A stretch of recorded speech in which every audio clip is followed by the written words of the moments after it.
Здравствуйте, друзья! В эфире Геоэнергетика Инфо. С вами Радайкин Максим и мой сегодняшний собеседник, главный редактор издания «Нефть и Капитал» Владимир Бобылев. Здравствуйте! Здравствуйте, Максим. Сирия ищет пути к снятию санкций США. Возможно, украинская схема. Новый сирийский лидер, добивающийся отмены санкций, введенных против режима Асада, вероятно, предложит США доступ к природным ресурсам по модели соглашения аналогично Украине. Владимир, как вы это прокомментируете? Действительно, Трамп как-то очень бравурно съездил в Сирию, пообщался с новым президентом, сказал, что он молодой, замечательный парень с очень богатой историей, и сказал о том, что он снимает санкции из Сирии. Вот так вот раз и все. Причем без каких-либо условий, без каких-либо там договоров и так далее. Просто вот потребовал, чтобы с территории Сирии были выведены иностранные там наемники, ну и, собственно говоря, по большому счету все. Удивительная история. А главное, что теперь Трамп на этом тоже может заработать. Он может вернуться домой и пойти потребовать свои 10 миллионов долларов, потому что новый сирийский президент Ахмед Аш-Шара, он, видите ли, уже когда-то был в американском плену в Ираке, поскольку он являлся членом запрещенной в России террористической организации ИГИЛ. И более того, США объявили за его голову награду в размере 10 миллионов долларов. То есть, как бы Трамп, в принципе, по большому счету, уже заработал на одной только этой встрече. Если же говорить серьезно, то похоже, что действительно, ну, зачистка Сирии под США окончательно состоялась.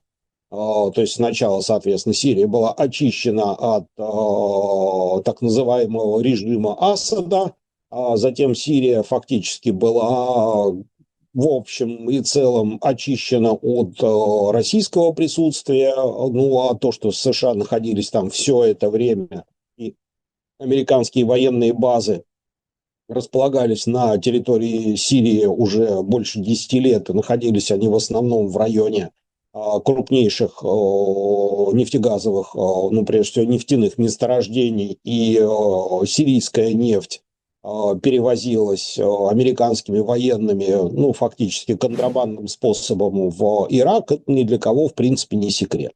По большому счету, действительно, сейчас Сирия находится фактически под таким как бы политическим контролем США. В ближайшее время, скорее всего, он усилится. Я думаю, сейчас появятся нефтегазовые компании американские, которые готовы будут там работать. А я напомню, что еще до всех этих событий, до гражданской войны в Сирии, там работала компания Shell. А во время своего президентства в 2019 году Трамп предложил компании ExxonMobil активно зайти в Сирию и начать там работать. Ну, правда, из этого ничего не получилось, собственно говоря, по причине гражданской войны. Ну, а теперь, собственно, препятствий для этого никаких нет. Ну, Сирия не самый большой с точки зрения запасов нефти и газа регион, но, тем не менее, в лучшие годы, еще до гражданской войны, она добывала порядка 400 тысяч баррелей в сутки. В принципе, наверное, с учетом инвестиций и западных технологий, эту добычу можно восстановить. Напомню, сейчас Сирия добывает там порядка 20 с лишним, что, конечно, очень мало, а перспективы есть. Плюс ко всему, в Сирии есть и газовые запасы, пусть тоже не огромные, но, тем не менее, там есть что добывать. Ну, а с учетом того, что экономика Сирии еще до войны была не слишком развита, я имею в виду прежде всего ту часть экономики, которая, скажем, относится к тяжелой промышленности и к отраслям с большим энергопотреблением. Соответственно, Сирия практически половину того, что добывала, экспортировала. Скорее всего, сейчас будет то же самое, возможности для этого есть. Инвестиции от США, скорее всего, последуют, американские компании там появятся, ну и плюс ко всему, Сирия интересна для многих участников процесса, потому что это такой логистический перевалочный центр между Европой, Турцией, Ближним Востоком. Ну, это просто такая удобная точка. Плюс ко всему там есть два достаточно крупных порта. Это Хомс и Тартус, которые, соответственно, можно использовать, ну, как такие логистические хабы. Поэтому визит Трампа в Сирию совершенно понятен и объясним. Плюс ко всему, я напомню, что он произошел не сразу, а после того, как Трамп посетил Саудовскую Аравию.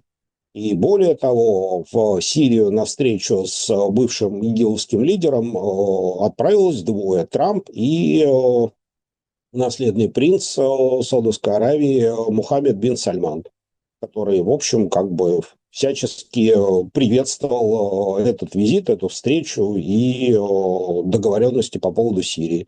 Кстати, в этом разговоре участвовал еще и президент Турции Реджеп Таyyip Эрдоган по телефону, который тоже всячески благосклонно отнесся к вот этому замирению США и Сирии, снятию санкций.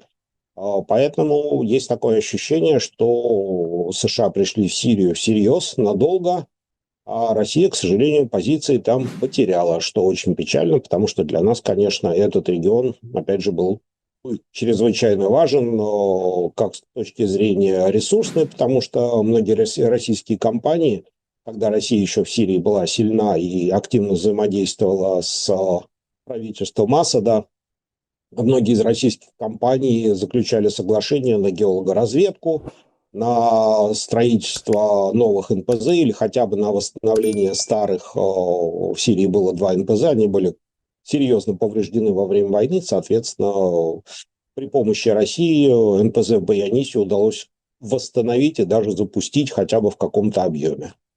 Соответственно, с учетом того, как сейчас развиваются события, видимо, наверное, российские компании вряд ли смогут ожидать на какое-то присутствие в нефтегазовой отрасли Сирии. Если разбираться, помимо нефти, помимо газа, Сирия чем-то еще интересна, потому что нефть и газ в куда больших объемах есть в соседних, близлежащих странах. И добывать там проще, и добывать там интересней, и поспокойней будет. Ну, другое дело, что соседние регионы, ну, если мы, например, возьмем тот же самый Ирак, который, опять же, благодаря усилиям США разделился на Северный Курдистан и Ирак, и эти две страны фактически теперь остервенело делят нефть и газ, которая раньше находилась в одной большой стране, ну, теперь, соответственно, большую часть сосредоточена в Северном Курдистане, зато у Ирака есть контроль над нефтепроводом, который идет в Турцию. Вот, соответственно, теперь происходит дележ, кто кому чего должен, чьи доходы и так далее. Ну, Сирия, ну, ее, наверное, ждет примерно такая же судьба. Скорее всего, она стоит в начале пути, того пути, который прошел Ирак, который в результате сейчас как бы вот существует как самостоятельное независимое государство, но под контролем США.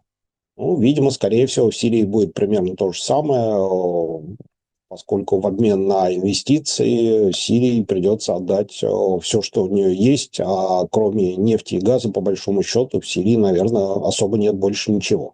Если разбираться с экономической точки зрения, Сирия была некоторым таким вот ярмом, на поддержание стабильности которого в военном плане тратились достаточно значимые ресурсы. Военная база Российской Федерации вроде как еще остается, и к ней особых вопросов не вызывают. Ну, естественно, пока там есть контингент. А может ли вот этот вот очаг напряжение перекинуться на сопредельные стороны, например, на Турцию, у которой есть вопросы, все-таки там и Иран недалеко, который с нами дружественный. Ну, вопросов тут на самом деле очень много, их значительно больше, чем ответов. Ну, для Турции, соответственно, больное место – это курды, поэтому до тех пор, пока эта проблема не будет решена, Турция так или иначе обязательно будет участвовать во всех заварушках в этом регионе, которые только возможны и которые позволят хоть как-нибудь в очередной раз там, подорвать основы там, курдского движения и что-то с этим в очередной раз сделать. Соответственно, то, что сейчас сделали США с Сирией, ну, наверное, они решили главную задачу. Сирия теперь не будет взаимодействовать с Ираном. Ну, собственно говоря, Ахмед Аш-Шара Трампу об этом заявил. Поэтому США могут поставить себе большой жирный плюс. Они лишили Ирана очередного союзника. Ну, чем это все закончится дальше, сказать трудно. Ну и опять же напомню, кем раньше был нынешний президент Сирии. Он, собственно говоря, был одним из игиловских лидеров. И то, что сейчас происходит, то есть как бы США, которые ловили его там по всему Ближнему Востоку и обещали за него награду, а теперь президент США жмет ему руку и говорит, это классный парень, у него там обширное боевое прошлое, это он, видимо, наверное, как раз вот на его там, пленение в Ираке и прочие чудеса намекает. Вот можно ли говорить о том, что замерение произошло навсегда, и, собственно говоря, надев костюм с галстуком, этот игиловец перестал таковым быть, и теперь вместе с США они будут двигаться к светлому демократическому будущему, ну, верится, но с трудом.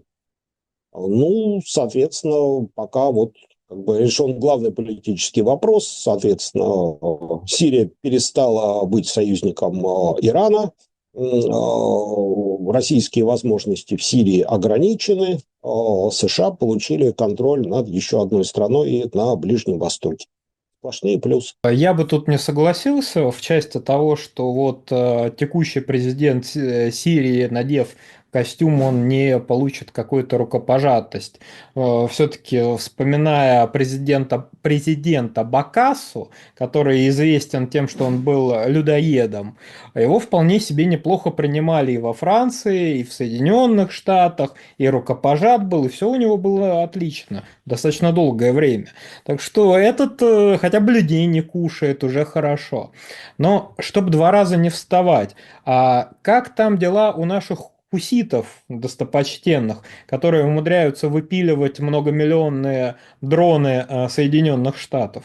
Хуситы – это мои любимые персонажи, это какие-то просто неунывающие там, партизаны, которых невозможно уничтожить ни дустом, ни дихлофосом, ни ракетами.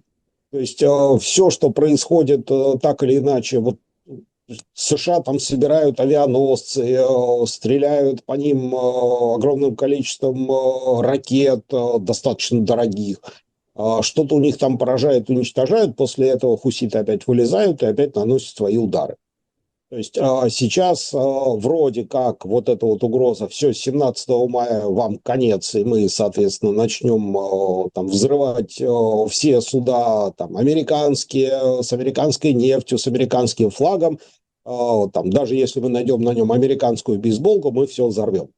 Вроде как острота вот этого обещания несколько в результате переговоров снижена. Но, тем не менее, я бы на месте США не успокаивался, потому что вот эти вот воины в тапочках, это не те люди, с которыми можно так просто договориться, как с нынешним президентом Сирии. Там нет инфраструктуры, там все разрушено, этим людям нечего терять. Единственное, что их может остановить, если действительно Иран.